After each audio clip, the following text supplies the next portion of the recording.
Magandang araw, magandang hapon at magandang gabi sa mga kababayan natin sa iba't ibang panig ng mundo at sa iba't ibang panig ng Pilipinas. Ito, mainit, maganda po ang ating pag-uusapan ngayon. Ito na nga ba sinasabi natin, basang-basa natin ang galawan ng mga kalaban. Sa haba ng prosesyon, sa simbahan din ang tuloy. Pagkahaba-haba ng drama nitong mga kampon ni Tamba, sa impeachment din, mauuwi. Sabi ko na nga ba ayan, yan ang mga pag-uusapan natin. Una, syempre, sa tingin ko, ang impeachment at sabi ng mga eksperto, hindi magtatagumpay itong impeachment. Mamaya ipapaliwanag natin ng mabusisi at detalyado. Pangalawa, Tamba, ginawang tanga yung pinsan niyang presidenteng si BBM. Pambihira ka, Tamba, oh. Wala ka nang naiambag sa bansa, ginawa mo pang tanga. Di umano ang iyong pinsan. Pangatlo, pagpatay kay Sara, nakahanda na. Uy, di umano. Di umano, tandaan ha, pero ito, papaliwanag po natin. Nako, grabe, talagang yayariin si BP Sara, di umano. Ito, Kati Binag, nagbigay ng USB sa amin. Uy! Mamaya, pag-uusapan natin yan. At ikakampanya si Pastor Kibuloy. Okay. So, yan po magiging topic natin for today. Huwag pong kakalimutan na i-like po agad tong video na ito. At sana doon sa ating mga kababayan, sa ating mga manunood at sa ating mga kaibigan na hindi pa nakasubscribe dito kay Coach Oli dito sa channel natin, subscribe po kayo. I-click nyo lang yang subscribe button and hit the notification bell. May bell dyan sa taas nang sa ganon, pagka naglabas tayo ng video ay mapanood nyo agad.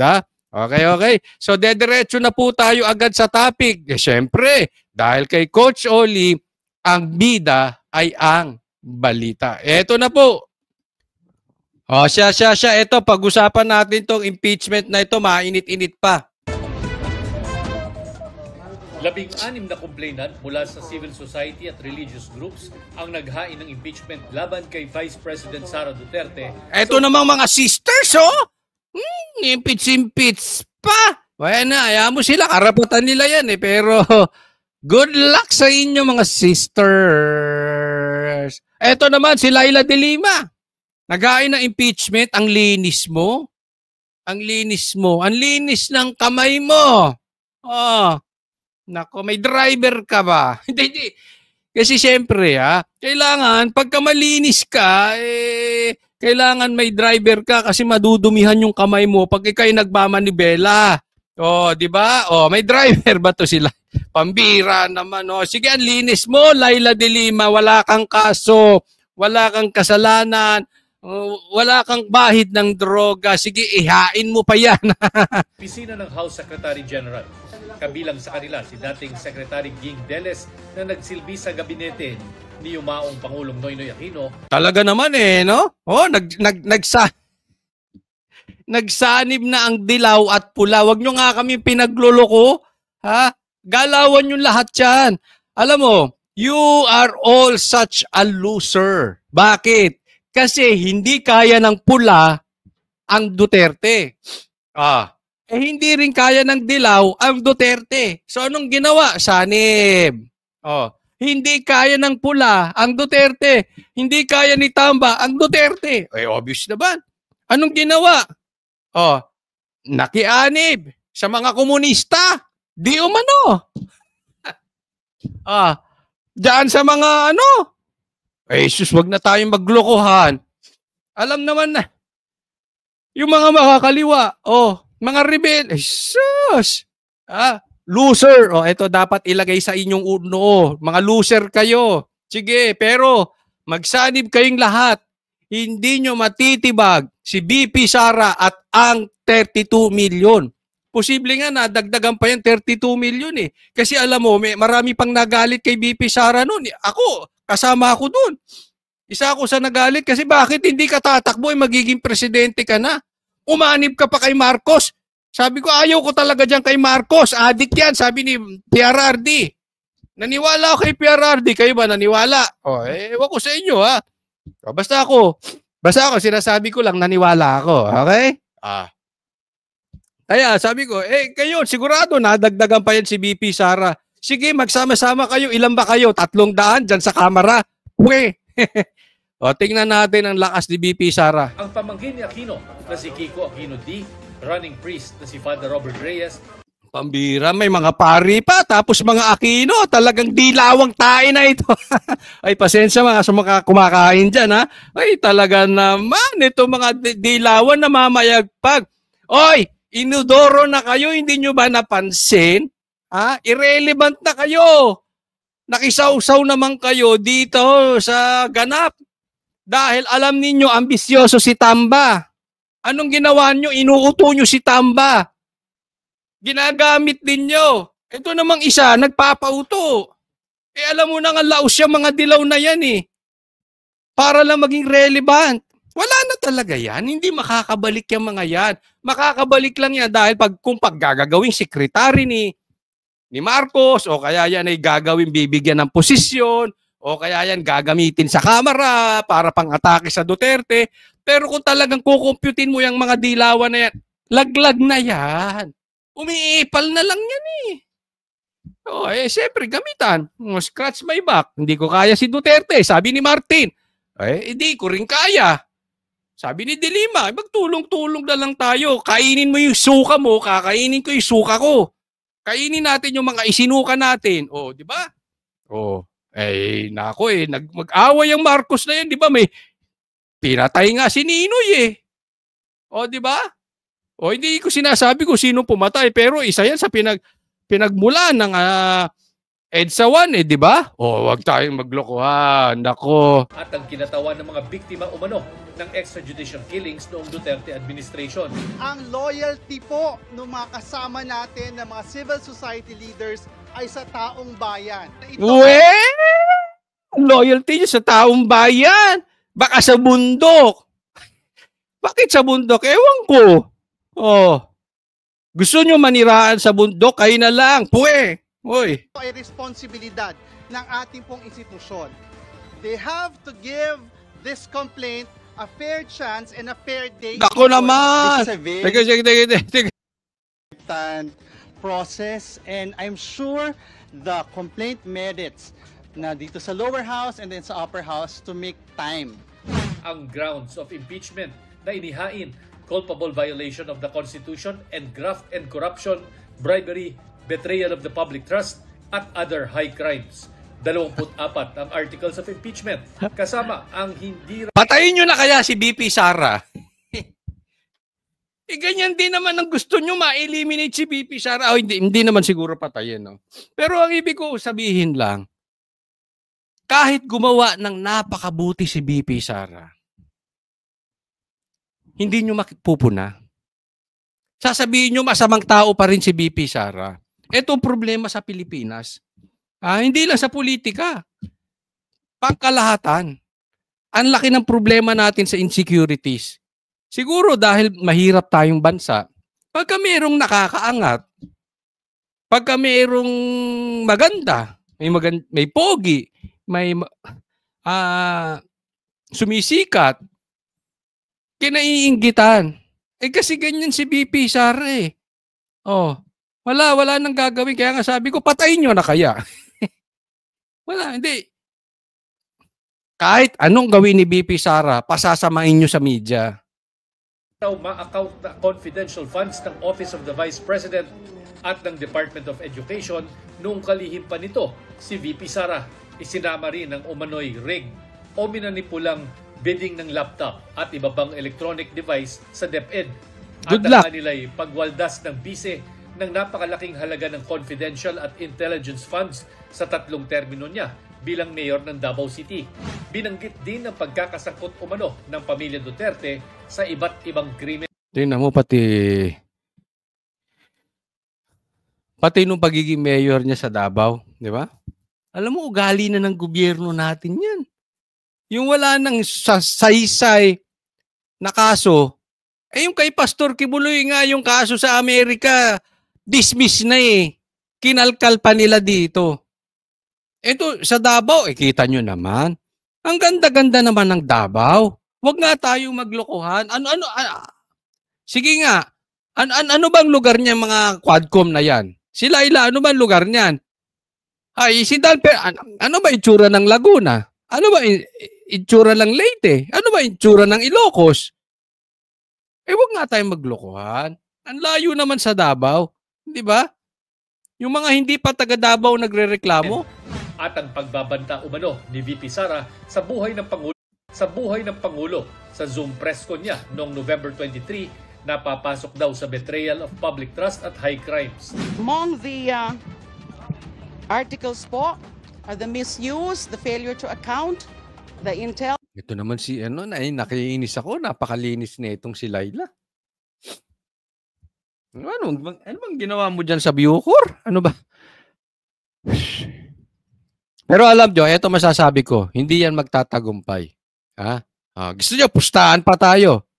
Hindi yan magtatagumpay. Mamaya, paliwanag natin. And confidential funds of both the Office of the Vice President and also of the Department of Education. And nandyan din po yung grounds like yung kanyang mga threats, yung kanyang mga rants. Meron din as an article about her involvement also in the extrajudicial. Alam mo, ito sa akin na. Nandidiri na talaga ako sa grabeng kaipokrituhan ng bansa natin. Minsan nawawalan na ako ng pag-asa na i-compare ko ang politika natin parang cancer. Parang talagang wala ng pag-asa kung iisipin natin.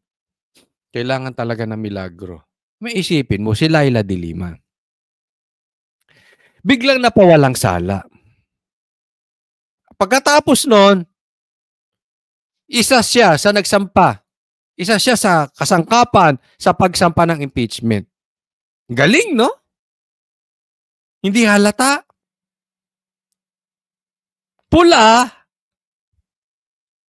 ang administrasyon, biglang nawalang sala si de Lima. Tapos, biglang inatake si VP Sara. Major player pa sa impeachment. Wow! Marcos!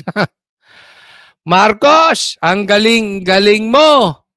Pambihira, oh. Alam nyo, eto masasabi ko sa inyo, ha? Noong binanggit ni Marcos na hindi siya sang-ayon sa impeachment, duda na ako una pa lang. Doon sa mga sumusubaybay sa akin, sinabi ko na yan sa videos ko. Huwag kayong maniwala kay Marcos. Kasi ganyan din ang ginawa niya sa ICC. Hindi raw papapasukin, hindi raw makikikooperate. Ngayon, iba na ang tono nila about ICC. Hahayaan na lang daw. Hindi sila makikialam, pero hahayaan ng ICC. Iba tono. Tandaan nyo si Marcos, iba sinasabi, iba ginagawa. Kaya nung sinabi niya, bigla-bigla na lang. Pagkatapos, tandaan nyo to, may matigas na sinabi si Marcos about VP Sara. Pagkatapos nun, sabi niya, hindi dapat mag-impeachment. Doon pa lang duda na ako eh. Sabi ko, niloloko na naman tayo ni Marcos. Binubudol na naman tayo ni Marcos. Diba? O sige, i-like nyo. Yung mga nakapanood, i-like nyo nga, maglagay kayo ng like dyan sa comment section. Napanood nyo yan, sinabi ko yan. Eh, yung nagkatotoo. Pagkatapos ng sinabi niya na hindi siya panig sa pag-impeach, ayan, in-impeach ngayon. Dalawa lang yan eh. It's either talagang weak ito si Marcos, wala siyang magawa, or kasabwat siya rito. Pero hindi ako naniniwala eh. Kasi kung weak lang siya talaga, ibig sabihin, ginawa siyang tanga ni Marty. Alam natin that itong galawan na yan ay galawang Quadcom, galawan sa kamera yan. Diyan nga ginisa eh. Kita mo, naging bida pa ito. I mean, ito ay may kaso. Napakawalan lang to si de Lima, tapos biglang bida doon sa paglilitis kay PRRD. Ganyan po ang nangyayari. O, di ba? So, kung talagang si Marcos ay wala lang magawa kay Tamba at ayaw niya talaga ng impeachment, ginawa kang tanga ni Tamba. Inutil lang dating mo dyan, Marcos. Sabi mo, ayaw mo ng impeachment? I mean, how weak? Di ba? Wala kang backbone. As a president, nagsalita ka, ayaw mo ng impeachment. After 1 day or 2 days ata, nagkaroon ng impeachment. Inutil ka, Marcos, kung ganyan ka. Ginawa kang tanga ng pinsan mo. Pero alam nyo, hindi ako naniniwala eh. Hindi ako naniniwala na ginawa siyang tanga ni Tamba. Mas naniniwala ako, kasabwat ka dyan, Marcos. Don't tell us na magpuproceed ang impeachment ng wala mong go signal. Ikaw ang naglagay dyan kay Martin. Di tanggalin mo si Martin. Ikaw, magiging speaker ba yan kung hindi dahil sa'yo? Ano bang napatunayan ni Martin? Wala. Wala naman napatunayan yan eh. Di ba? Huwag tayo maglokohan. Di ba? Gasino na lang palitan ni Marcos yan si Martin. Pero wala eh. So ako, ewan ko. Kayo, tingin nyo ba? Wala lang magawa ito si Marcos sa pinsan niyang si Tamba kaya tumuloy itong impeachment? O kasabwat siya? Kung ako tatanungin ninyo, kasabwat siya dyan. Very obvious. Pasasabi mo lang no to impeachment, naguhugas kamay ka. Poncio Pilato ka. Para ka lang hindi masisi ng taong bayan. Diba? So, ilagay nyo sa comment section. Ano sa tingin ninyo? Ginawa ba siyang tanga ni Martin or kasabwat si BBM? Killings during her term as mayor of Davao City. Ayon sa House Secretary General, susuriin nila ang complaint base sa mga alituntunin ng impeachment process saka ipadadala sa House Speaker. Sa December 21 ang huling sesyon ng Kamara bago sila mag-adjourn. We have 10 days. Wala na eh. Ako sa tingin ko, hindi ito magtatagumpay. Una, kulang na sa oras. Hanggang December 21 na sila. Diba? Pangalawa, alam natin mag-eleksyon. Yung mga yan, yung mga congressman na yan, marami dyan, tahimik lang. Pero nakasuporta kay BP Sara. Yung iba dyan, tahimik lang dahil sakim din sa kapangyarihan. At alam nila, malakas pa ang Duterte. So kung yung mga susuporta dyan sa impeachment na yan, malalagay sila sa alanganin pagdating ng eleksyon sa 2025. Kaya ako talaga sa tingin ko hindi magtatagumpay ito. At kahit na ito ay tumakbo, nakaabang po. Nag-aantay lang ng go signal ang taong bayan, more than 32 million. Nag-aantay lang sa go signal at kung anong sasabihin ni BP Sara. Hindi papayagan ng 32 million na bumoto kay BP Sara na tatanggalin siya ng 300 congressman. Hindi papayag ang taong bayan. So, kahit saan tingnan mong anggulo, kahit lumusot yan dyan, pagdating sa Senado, hindi lulusot yan. Malabo. Kaya, yung mga Duterte, chill lang tayo. Sabi nga ni Tamba, lang tayo. Chill lang tayo. Mag-apati-apati na lang muna tayo dyan sa bahay, okay? O yung may gusto mag-TikTok, mag-TikTok. Hindi ito magtatagumpay. Oo. Ako bahala kayo kung maniniwala kayo sa akin o hindi. Pero in all honesty, malabong magtagumpay itong impeachment na to. Sa katunayan, huwag kayong magagalit sa akin Huwag kayong magagalit. Ito naman ay aking personal. Sa isang banda natutuwa ako dito sa impeachment. Ito na ang posibleng maging mitya ng paghihimagsik ng damdamin ng mas marami pang Pilipino. Ito ang gigising sa 32 million plus. Kaya ako sa isang banda, may tuwa ako sa dibdib sa nangyayari ngayon. Inaapi nyo si VP Sara, ginagabitan nyo ng power, inaabuso nyo ang inyong posisyon. Si Marcos, ginagawang tanga mga Pilipino. Kunwari, hindi siya involved. Tingnan natin. Ha? Baka mag-boomerang na naman yung mga pinaggagawa ninyo. To act on it. 10 session days. So, pag pinail ngayon, kulang na. Kasi bali 9 session days na lang eh. Paniwala ni Sendanya, hindi hadlang sa paggulong ng impeachment ang limitadong panahon ng Kamara para talakayin ang impeachment complaint. Mahalaga po itong impeachment complaint na ito para simulan na yung totoo. Naks! Mga akbayan! Ito mga party list na ito.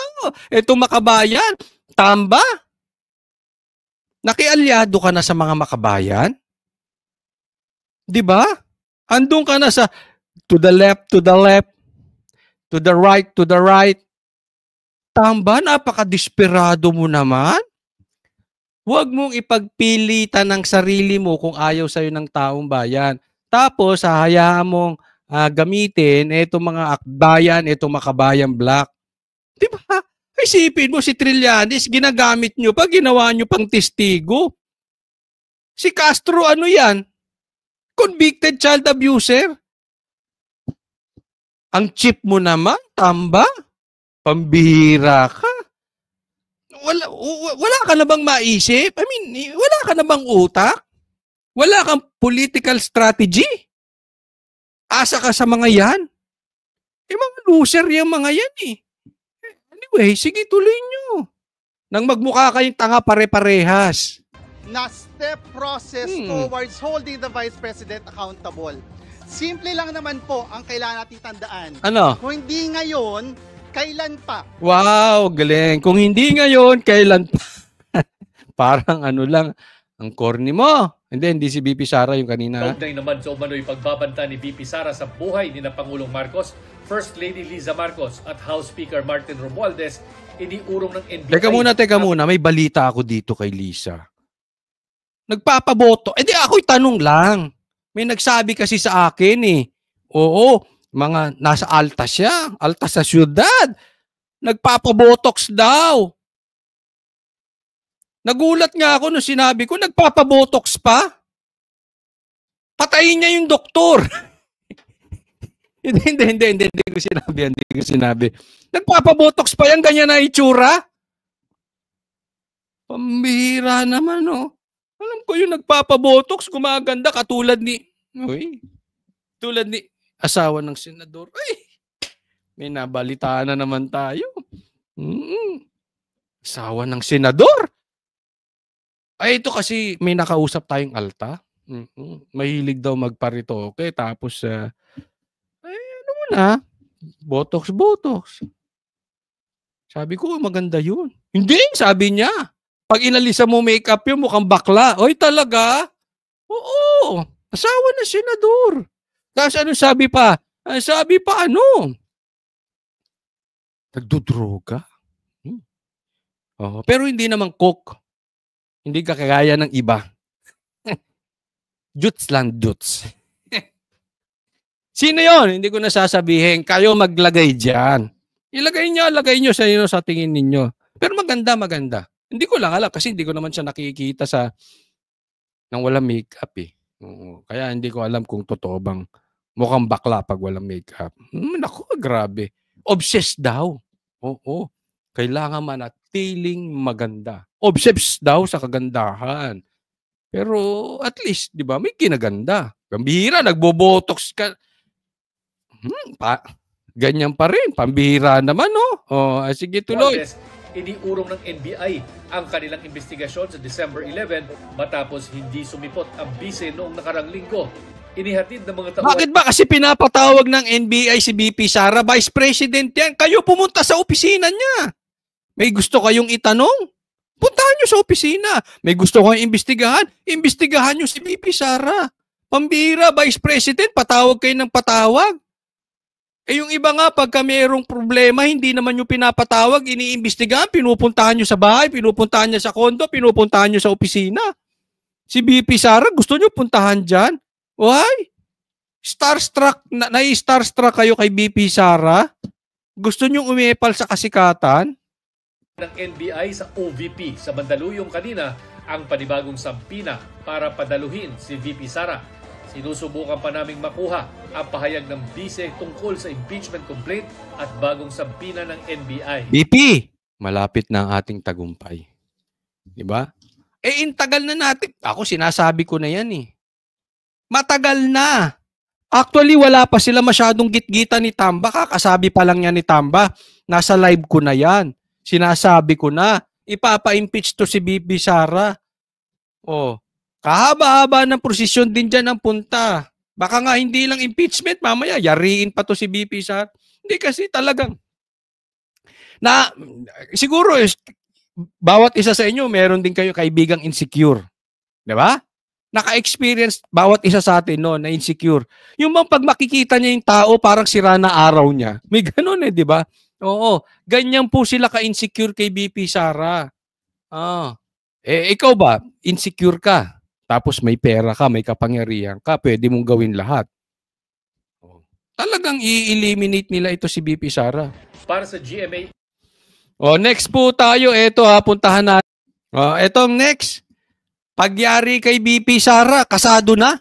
Kasi may mga nababalitaan tayo, talagang yayariin to si BP Sara. At hindi lang naman, ito yung nababalitaan natin. Ultimo, si Vice President, sinabi niya yayariin siya, papatayin si BP Sara. Ewan ko sa inyo kung kanino kayo maniniwala. Yan lang naman yan. Pili lang kayo kung kanino kayo maniniwala.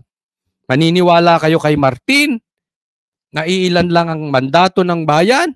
Ano bang nagawa sa bayan? O kay BP Sara na naayos ang Davao? Ako, I will choose to believe BP Sara na talagang yayariin siya. Maniniwala ba kayo dito kay ma'am?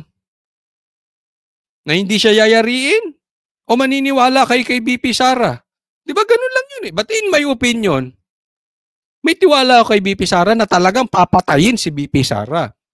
At nakikita natin una, tinanggalan ng pinagpapalitan yung mga security ni BP Sara. Tapos, yung mga pulis sa Davao, pinagtatanggal at nilipat ng pwesto. Ano sinabi ni Torre dyan? Makinig kayo mabuti Ito narinig ko sa interview ni Torre. Kasi daw, may mga problema yung mga pulis na yon. Okay? May mga kaso na dapat nilang harapin or merong reklamo na dapat nilang harapin. So ang ginawa, pinagtatanggal yung mga maraming pulis na yon at nilagay sa ibang lugar. Okay? Pero tingnan ninyo, may mga asawa yun, may mga anak yun, ililipat nyo kung saan saang lugar. Di iwan nila pamilya nila, kung ano pa mangyari sa pamilya nila. Mamaya magkahiwalay pa yan, kasalanan nyo. Pero kung susundan natin yung sinasabi ni Torre na palusot, na may problema kasi itong mga pulis na ito, na para hindi makahadlang sa kanilang investigasyon, yung mga reklamo sa kanila, ilipat mo ng lugar. Teka muna, Torre. Ang tanong, kung talagang issue dito ay may problema itong mga pulis, bakit puro sa Davao? Nag-iisip ba kayo? Bakit puro sa Davao? Ibig bang sabihin, ang may problema lang na pulis sa Davao? Sa Ilocos, wala. Sa Leyte, wala. Sa Cagayan, wala. Sa Pangasinan, wala. Sa Pampanga, wala. Sa Baguio, wala. Puro Davao, Davao, Davao, Davao. Ano sinugod ninyo? Davao. Ano yung pinagtatanggal nyo, pinagsususpindi nyo patungkol sa drug war na pulis? Sa Davao. Ang inilipat nyong pulis, sa Davao. So, buong Pilipinas malinis. Buong Pilipinas malinis ang pulis. Tapos, sa Davao maraming reklamo. Naman. Tanga lang ang maniniwala sa inyo. Huwag nga tayong maglokohan. Mas matitino ang mga pulis sa Davao. Hindi po man lahat May mga kaibigan tayong nasa Maynila, mababait. Pero, if you're talking about general, yung in general, mas maayos sa Davao. Huwag nga tayong maglokohan. Kaya, alam natin, may punto si BP Sara kumukonek. Papatayin siya, sabi niya, tapos tinanggalan siya ng security, tapos gustong palitan ng gusto nyo. Sinasabi pa nga nitong si ma'am, Hindi siya pwedeng mamili. Tama ba yun? Hindi siya pwedeng mamili na security niya. Sabi, wag na ako mag-security kung kayo rin ang... Isipin mo, ang pipili na security ko si Tamba. Wag na ako magsi-security. Baka bantay sa lakay yun. O, di ba? O. Tinanggalan na security, papalitan na security, binawasan ng pulis sa Davao. Ngayon naman, didisarmahan si BP Sara. Ang lupit no? Tatanggalan ng baril si BP Sara. Ito, pakinggan ninyo. For one, yes, I can confirm na meron pong isa pong LTAP holder po si BP Sara po at meron din po mga firearms na nakarehistro under her name po. Kinumpirma ng Philippine National Police na mayroong baril si Vice President. Siyempre, ako nga may baril Ang daming mga civilian may baril. Ito pang Vice President, loko-loko ba kayo? Kami nga, na ordinaryo Pilipino may death threat. May delikado. Kaya may baril. Ilang bang tao may baril? Ilang sibilya may baril? Pambihira kayo tapos ang Vice President tatanggalan nyo ng lisensya? Ano yung nyayariin nyo? Ako'y nagtatanong lang, hindi ko po kayo pinagbibintangay. Pero totoo ba yung sinasabi ni BP Sara talagang papatayin siya? At ang involved yung 3? Oh, di ba? Bakit mo paano niya ipagtatanggol? Siyempre may security siya. Pero siyempre, iba pa rin yung meron kong dala. Paano kung yayari sa'yo security mo? Pambira naman kayo. Sara Duterte. Ayon kay PNP Public Information Office Chief, Police Brigadier General Jean Fajardo, mayroon itong license to own and possess firearms, subalit tumanggi ang general na sabihin kung anong uri ng LTAP o kung ilang baril ang pag-aari ng pangalawang Pangulo. As to the type of license at I cannot for now reveal kung ano po yung type of license na hawak po niya. But definitely, siya po ay may LTAP at meron pong lisensyang lahat naman kami. Lahat naman na may baril, may LTAP. Hindi ka naman pwedeng. Siyempre, Vice President siya, may LTAP. LTAP po is license to own and possess firearms. No? So doon ka lang magkakaroon ng baril pag may LTAP ka. No, yun po ang tatanggalin nila. mga baril na nakarehistro under her name. Gayunman, wala aniyang permit to carry firearms outside of residence si BP Sara. Yun, wala daw PTC. Ibig sabihin kasi nung PTC, permit to carry. Yun yung pwede ka lang magdala ng baril sa labas kung meron kang PTC. At nakarehistro doon yung specific na baril na pwede mong dalahin outside doon sa bahay mo. So, siguro, walang PTC si BP Sara kasi paglabas niya may security naman siya. Pero sa bahay, syempre, kailangan niya yun. Kailangan niya ng baril. Matutulog siya. We don't know. Pero, issue pa ba yun? Si Marcos ba walang LTAP? Wala bang baril si Lisa? Tayo naman naglolokohan, no? Sa tanong kung pwede bang matanggalan ng lisensya ng baril ang pangalawang Pangulo, sinabi ni Brigadier General Fajardo na nagpapatuloy pa ang investigasyon ng Criminal Investigation and Detection Group at nakabase sa magiging resulta nito kung maaaring makansela ang firearm licenses nito. Let us wait for the completion po ng... Yan ang nakakatakot. Let's wait Kasunod niyan, may desisyon na. Parang yung kay Marcos, wag na mag-impeachment. No? After 2 days, may impeachment. Ng investigation na sinasagawa po ng CIDG to determine whether or not these cases filed against her will can be used as a ground for possible revocation or cancellation of her LTAP and firearms registration.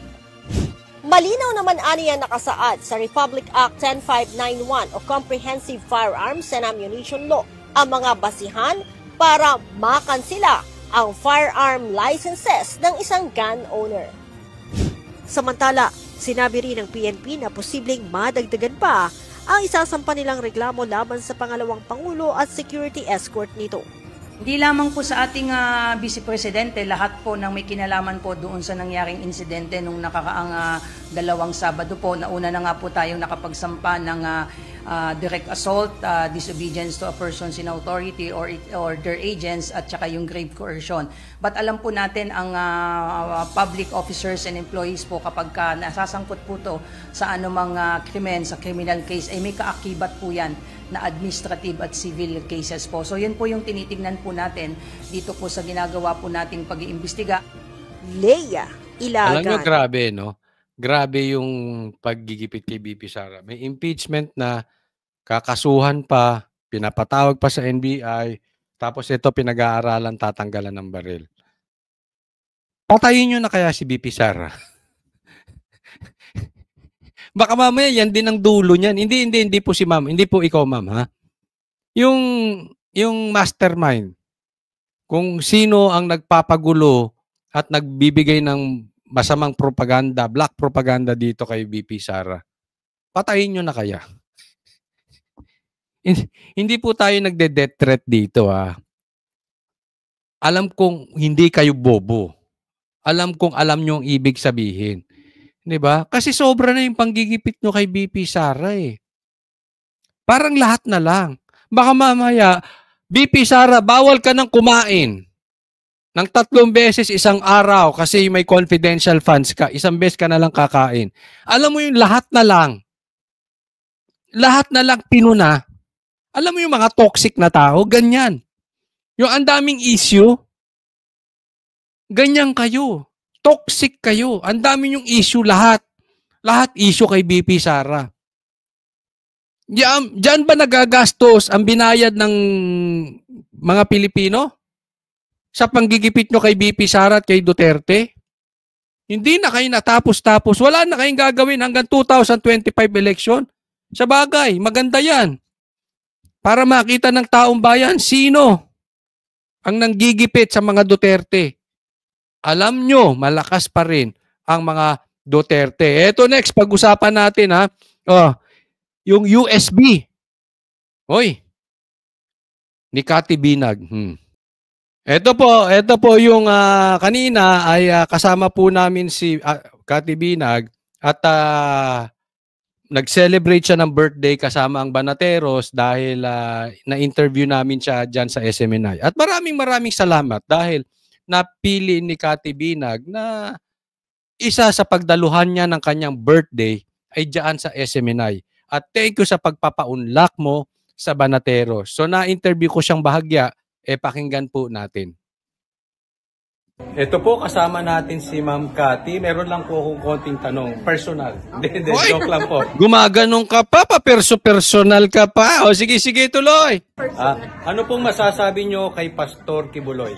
Ako gusto ko sa maupo sa gobyerno talaga. Kasi yun nga, again, sinasabi ko palagi, yung nagawa niya sa The Kingdom or sa KOJC is pwede niyang i-adapt sa ating bansa, and malaking bagay yun. Imagine how beautiful KOJC is, at saka yung disiplina, yung principle, yung lideratong kanyang ginawa for them ay napakaganda, very humbling at discipline. Yun. Po. Sana iboto niyo po siya sa darating na eleksyon bilang senator. Kakampanya mo? Of course. Ayun. Of course, I will. I believe in him. Thank you, Ma'am Cathy. Yan, ito maganda ha. Ikakampanya ni Cathy Binag si Pastor Kibuloy. At natanong ko siya, no? 5 po talaga ang susuportahan niyang senador. Sana maalala ko ng tama. Attorney Vic, Marcoleta, Pastor Kibuloy, Doc Willie Ong, at saka si Jimmy Bondoc. Sabi ko, parang puro bago sa politika. Pero I agree with her. Kasi susuportahan ko rin yan eh. Yang 5 yan. Talagang iboboto ko yan. Number 1, syempre si Pastor Kibuloy. Kasi mga bago to. Hindi pa to ugali. I mean, dun sa 5 yan, may ugaling Tamba ba? Dun sa 5 yan, may ugaling Martin ba? Sa 5 yan, may ugaling BBM ba? Walang ugaling Trapo, di ba? Lahat. may napatunayan na. Lahat gustong magsilbi ng maayos. Ang sa akin lang, yung mga iboboto na yan, sana ay pumasok silang matino, lalabas silang matino. No? Pero rest assured naman yan, chances are malaki ang magagawa ng mga ito dahil nga nakita na nila yung sama ng gobyerno ngayon. Especially Pastor Kibuloy kasi matagal na niya pong ginagawa yung pagtulong. Marami na siyang resibo. Kahit anong gawin niya ngayon, nagawa niya na dati. Hindi niyo matatawaran.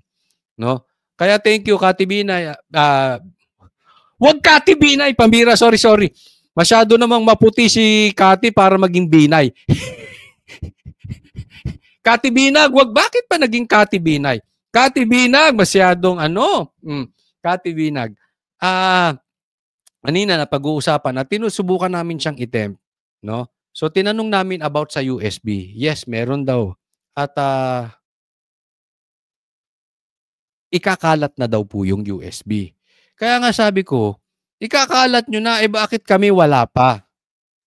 Sabi niya sa takdang panahon. Kasi yung USB na yon, andun yung mga videos na mga ilalabas. Di umano, si BP Sara daw ang maglalabas. So abangan natin. But personally, hindi ko pa nakita yung USB na yon. Pero yun daw yung mga videos na ebidensya ng pagising hot. Yun daw yung mga ebidensya na